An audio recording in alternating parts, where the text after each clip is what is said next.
पहले यहां का युवा नौकरी और रोजगार के लिए देश और दुनिया में भटकता था, पहचान का संकट होता था। लोग उसके सामने बार बार इस बारे में उसको कहते थे, कहां से आए हो?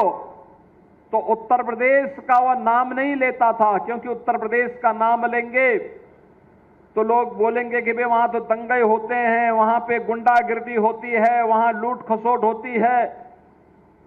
अपनी पहचान को छुपाने के लिए मजबूर होना पड़ता था। लेकिन अब उत्तर प्रदेश के किसी भी नौजवान के सामने, उत्तर प्रदेश के किसी भी नागरिक के सामने अपनी पहचान को छुपाने का संकट भी नहीं है और अपने ही जनपद में, अपने ही गांव और अपने ही घर में उसको नौकरी की गारंटी भी मिल रही है।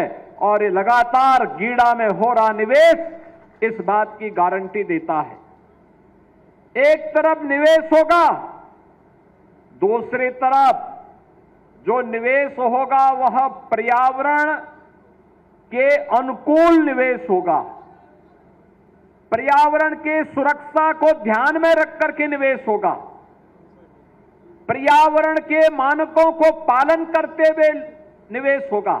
सीटीपी का निर्माण, जो भी यहां पर औद्योगिक कचरा निकलता था, वह औद्योगिक कचरा अब प्रदूषण का कारण नहीं बनेगा। हमारी आमी नदी को, राप्ती नदी को अब प्रदूषित नहीं होना पड़ेगा, बल्कि सीटीपी के माध्यम से जो भी इम्प्लुएंट इससे निकलेगा उन सब का ट्रीटमेंट होगा और ट्रीटमेंट के बाद वो पानी फिर से उद्योग में भी इस्तेमाल हो सकता है, खेती के लिए भी इस्तेमाल हो सकता है। और साथ साथ अगर नदी में भी गिरता है तो उसके कारण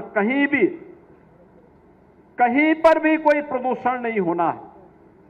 यह पहली बार गीडा में पिछले दशकों से, पिछले 35 वर्षों से गीडा में काम चल रहा है, लेकिन सीटीपी के निर्माण का कार्य, आज उसका शिलान्यास का कार्यक्रम भी यहां पर संपन्न हो रहा है।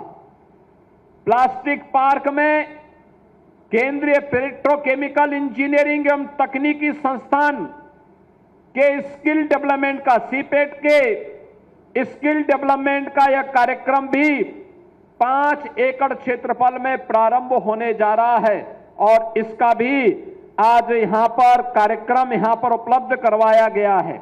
अब यहां का युवा इस प्लास्टिक पार्क में सर्टिफिकेट का, डिप्लोमा का और डिग्री का कोर्स करके यहीं पे नौकरी प्राप्त कर सकता है, या देश के अंदर और दुनिया के अंदर नौकरी उसके लिए हाथ में रखी होगी। कहीं भी जाएगा उसके लिए नौकरी की एक बौछार होगी।